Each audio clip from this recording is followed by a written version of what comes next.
की लाज, सबके स्वामी अंतर्यामी बोल कीजिए काज।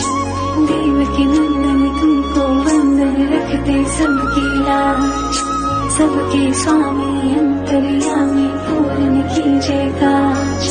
मन मंदिर में सजे बिहारी, मनमोहन तेरी छवि अति प्यारी। मन मंदिर में सजे बिहारी, मनमोहन तेरी छवि अति प्यारी।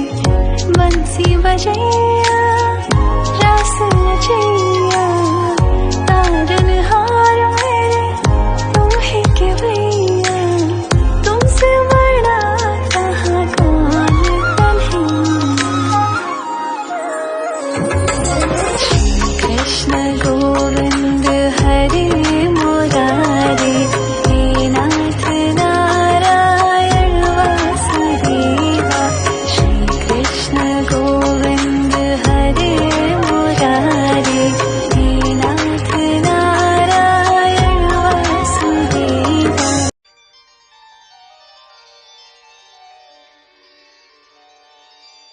हे कृष्ण, मेरे प्रभु, मेरा प्रणाम स्वीकार कर। मुझे भक्ति दे, मुझे श्रद्धा दे, मुझे सद्बुद्धि दे, मुझे वो ज्ञान दे जिससे मैं तुझे पा सकूं। हे गोविंद, मुझे अपने हृदय में स्थान दे। कंस के कारावास में कृष्ण रूप में अवतार लेने के बाद भीषण वर्षा होते हुए भी तूने वसुदेव को प्रेरित किया और सीधा गोकुल जा पहुंचा। गोकुल, वह गांव जिसमें हर गोकुलवासी का पूरा जीवन गौ माता की सेवा में समर्पित था। हे गोविंद, वैकुंठ छोड़कर तूने गोकुल गांव में गौ माता के पास रहना पसंद किया। मैं जानता हूं कि गौ माता तुझे बहुत प्रिय है।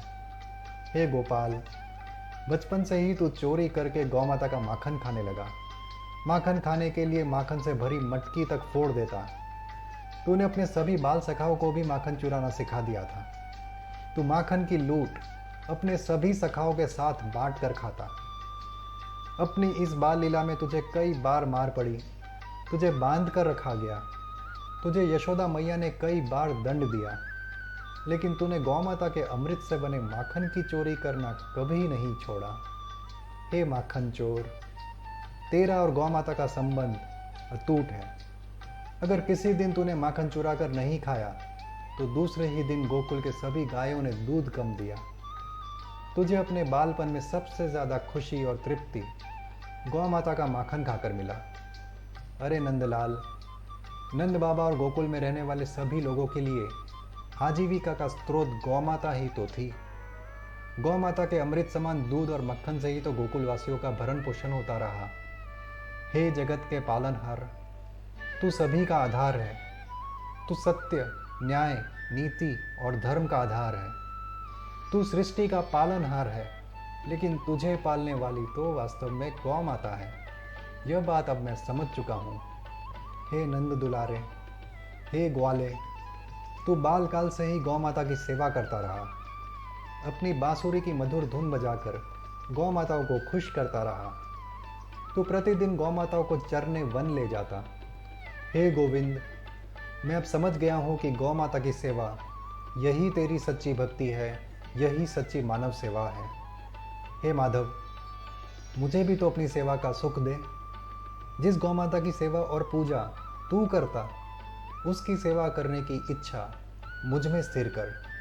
मैं जानता हूँ कि तू सदैव गौ माता के पास है, जिसमें सभी देवी देवता निवास करते हैं। हे गोपाल, मेरी स्मृति को स्थिर कर, जिससे मुझे स्मरण रहे कि यदि मैं गौ माता के पास रहूँगा तो तेरे भी पास रहूँगा। रात के 11:30 बजे अगर मैं घर से बाहर किसी अंधेरी जगह में हूँ और कोई अजनबी मुझे दूर से पुकारता है, तो मैं उसके पास जाने का जोखिम नहीं उठाता। खतरा रहता है। लेकिन ऐसी ही अंधेरी रात में अगर मैं गौ माता को पुकारता हूँ तो वो निर्भय होकर मेरे पास चली आती है। ऐसा भरोसा एक माँ के अतिरिक्त और कौन करता है। मुझे ये बुद्धि दे कि तेरी कृपा से मिले मेरे भव्य घर के आंगन में गौ माता के लिए एक गौ माता पात्र रख दूँ और उसमें प्रतिदिन प्रेम पूर्वक गौ माता को स्वच्छ खाना परोसूं, ताकि वो उसमें चैन से खा सके और तृप्त हो सके। मुझे ज्ञात है कि गौ माता की तृप्ति और संतुष्टि में ही तेरा संतोष छिपा है। हे कृष्ण, लाखों में से कुछ लोग ब्रह्म को जान पाते हैं और उसमें से भी कुछ ही पुण्य आत्माएं तुझे प्राप्त कर पाते हैं। मुझे अपने चरणों में स्थान दे, मुझे अपनी भक्ति और सेवा का लाभ दे। गौ माता के लिए एक पात्र लगाने मात्र से मेरे कुल के पुण्य का मार्ग खुल जाएगा। मेरे घर में हर रोज़ आलू, खीरा, टमाटर, तरबूज, मटर, आम, फूल गोभी, पत्ता गोभी और अन्य सब्जियां और फल के अवशेष बच जाते हैं। यह अवशेष गौ माता की पहली रोटी के साथ और अन्य खाने की वस्तु जब मैं सुबह, दोपहर और शाम को गौ माता पात्र में प्रेम भाव से गौ माता को भोजन की तरह परोसूं और गौ माता आकर उसमें शांति पूर्वक भोजन करे और उसे खाकर तृप्ति का एहसास हो, तब निश्चित रूप से मेरी और समस्त कुल की आत्माओं को शांति मिलेगी और तेरा प्यार और कृपा मुझ पर बरसता रहेगा। हे कृष्ण, तू तो अकारण ही दयालु है। तूने अर्जुन को गीता उपदेश देकर उसका मार्गदर्शन किया। मुझे भी तो ज्ञान और कर्म में स्थिर कर। मैं जानता हूँ कि गौ माता पात्र में स्टील का बर्तन फिट करके लगा हुआ है, जो रोज़ धूप में तप जाता है और कभी गंदा नहीं होता। गौ माता पात्र हमेशा साफ रहता है। एक गौ माता पात्र 10 साल, 15 साल, 20 साल, 25 साल तक मजबूत ही रहता है। मैं प्रतिदिन तेरी प्रिय गौ माता को ताज़ा और स्वच्छ भोजन अपने आंगन में रखे गौ माता में परोसूं। ऐसा सुख मुझे दे गोविंद, ऐसा सुख मुझे दे।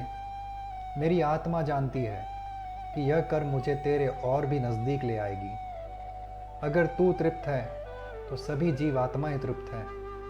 अगर तू तृप्त नहीं तो संसार में शांति भी नहीं रह सकती। कन्हैया, मुझ पर ऐसी कृपा कर कि मुझे हमेशा याद रहे कि दूध के पैसे मुझसे दूध वाले लेते रहे। गौ माता ने तो मुझसे कुछ भी नहीं लिया। वो तो जगत की माँ है। उसे व्यापार का, उसे लेन देन का क्या ज्ञान। भूतकाल में मेरे दादा और पूर्वजों के साथ वो कृषि काम में सहयोग करती और खेतों में उनसे ज़्यादा मेहनत करती। आज मैं जो सुख भोग रहा हूँ उसमें गौ माता की विशेष भूमिका है। गौ माता का तो पूरा जीवन ही अपने बच्चों के लिए समर्पित है। मुझे पता है तूने इस संसार में गौ माता की रचना हमारे परिवार में सुख और समृद्धि लाने के लिए किया है। कभी दूध का सुख, कभी छाछ का, कभी माखन का, कभी पनीर का, और भी बहुत से मिष्ठान मैंने खाए हैं और हर बार मैंने सुख का अनुभव किया। गौ माता का मुझ पर ऐसा उपकार तो मैं चुका भी नहीं पाऊंगा गोविंद, क्योंकि उसने मुझसे बदले में कुछ भी नहीं लिया है। हे गोपाल, मुझे भी तो गौ माता की सेवा करने का मौका दे। किसी और के द्वार पर जाए तो लोग डंडे से उसे भगा देते हैं, पर मेरे द्वार पर आए तो मैं उसे पानी पीने को दूँ, कुछ खाने को दूँ। ऐसी समझ और सामर्थ्य मुझे दे। मुझे पता है कि मुझे और बाकी सभी को एसिडिटी, पेट की अन्य समस्याएं हो जाती हैं, जो ज़्यादातर स्ट्रेस और तनाव के कारण होता है। आगे चलकर दूसरे रोग जैसे कि डायबिटीज़, ब्लड प्रेशर, कमर और घुटने की समस्याएं, किडनी फेल हो जाने के पीछे जो कारण है वो वाहनों और फैक्ट्रियों से हो रहे धुएं का प्रदूषण, अन्य दवाइयाँ और जहरीली खेती की पद्धतियाँ हैं, जो मेरी हर सांस के साथ मेरे शरीर में प्रवेश करते हैं और मेरी शक्ति को क्षीण करते हैं, मुझे बीमार करता है। गौ माता पात्र तो हर समय साफ रहता है। मैं गलत वहम में ना रहूं, इसके लिए मुझे उचित सद्बुद्धि और स्मृति दे और गौ माता पात्र में उन्हें नित्य खाना देने के शुभ कार्य में स्थिर कर। मानव सभ्यता ने काफ़ी उन्नति कर ली है कृष्ण। आज तेरी गौ माता सड़े हुए कचरे के ढेर के अंदर जाकर खाना खाती है, सड़ी हुई प्लास्टिक को सब्जी समझकर निगल जाती है, जो कभी उसके गले में या कभी उसके आंतों में जा फंसता है। तड़प तड़प कर मरती है तेरी प्रिय गौ माता। हाँ कृष्ण, तू देखता तो तुझे बहुत पीड़ा पहुंचती। मैं तेरे दुख का कारण नहीं बन सकता, ऐसा महापाप मैं नहीं कर सकता। मैं अवश्य ही अपने घर पर गौ माता पात्र रखकर गौ माता को स्नेहपूर्वक खिलाऊंगा। मेरे परिवार के संस्कार भी इससे अच्छे होंगे अगर वे गौ माता का ख्याल रखेंगे, तो माता पिता और समाज का भी अवश्य ही ख्याल रखेंगे। हे कान्हा, मुझे इस समझ में स्थिर रखना कि अगर कोई गौ माता पात्र में खाने की चीज़ फेंक कर डालकर गंदगी फैलाए तो फेंकने वाले व्यक्ति का दोष है। अब बोल गौ माता का इसमें कोई अपराध नहीं। मुझे यह स्मृति में स्थिर कर दे कि मेरे पेट में इससे भी ज़्यादा गंदा मल हमेशा लेकर जीता हूँ।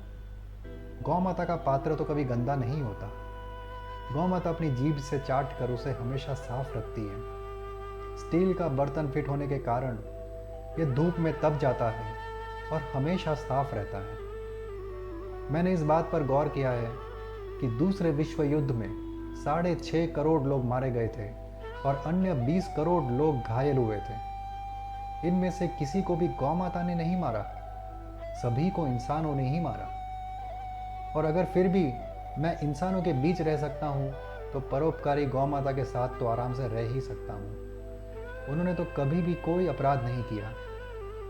मुझसे भारी भूल हो गई गोपाल कि गौ माता मेरे द्वार पर कुछ आशा से आती और मैं उसे डंडा दिखाकर भगा देता। मुझे क्षमा करो कन्हैया, अब मैंने अपनी भूल सुधार ली है। समय ने मुझे ये एहसास करवा दिया कि गौ माता तो परोपकारी जीव है। जीवन में मुझे लोगों से कड़वे अनुभव होते रहे, बार बार मुझे धोखा मिला, जो हमेशा मौके पर फ़ायदा उठाने को तैयार रहते हैं, ज़रूरत पड़ने पर मदद तक नहीं करते। मगर गौ माता से प्रतिदिन केवल सुख ही मिला। घी से सनी रोटी का एक एक निवाला कितना सुखद लगता है कन्हैया। हे कृष्ण, मैं कुछ बहादुर लोगों को भी जानता हूँ जो अपने बीवी से घबराते हैं, बॉस से डरते हैं, भ्रष्टाचार की मार चुपचाप सहते हैं, अधर्म और अनीति को भी लाचार अवस्था में सहते रहते हैं, और जब किसी और के आगे इनकी नहीं चलती तब वे तेरी प्रिय गौ माता पर अपना गुस्सा उतारते हैं। अबोल गौ माता जो स्वयं अपनी रक्षा तक नहीं कर सकती, उस पर अपनी बहादुरी दिखाते हैं। ऐसी राक्षसी वृत्ति के लोग आज गौ माता को पानी तक पीने नहीं देते। समाज और सरकार दोनों मौन रहते हैं। जो गौ माता का ना हो सका वो तुझे व नारायण को कैसे प्राप्त करेगा। तेरी बहुत कृपा है मुझ पर जो तूने मुझे यह समझ दी कि सच्ची भक्ति और प्रेम में तुझे पूर्ण रूप से समर्पित होना पड़ता है। भक्ति करना और भक्ति का ढोंग करना ये दोनों अलग बातें हैं। तेरा सच्चा भक्त गौ माता से पर नहीं हो सकता और तू तेरे सच्चे भक्त से दूर नहीं हो सकता। ऐसी समझ देने के लिए तुझे कोटि कोटि प्रणाम कन्हैया, तुझे कोटि कोटि प्रणाम। रात के 9:30 बजे खाना खा लेने के बाद मैं तो अपनी क्षुधा शांत कर लेता हूँ, लेकिन उस समय भी तेरी प्रिय गौ माता भोजन की तलाश में इधर उधर भटक रही होती है। वेद कहते हैं जब तक कोई भी जीव भूखा रह जाए तब तक कोई भी यज्ञ सफल नहीं होता, और वेद तो तेरे ही वचन है, तेरे ही कथन है।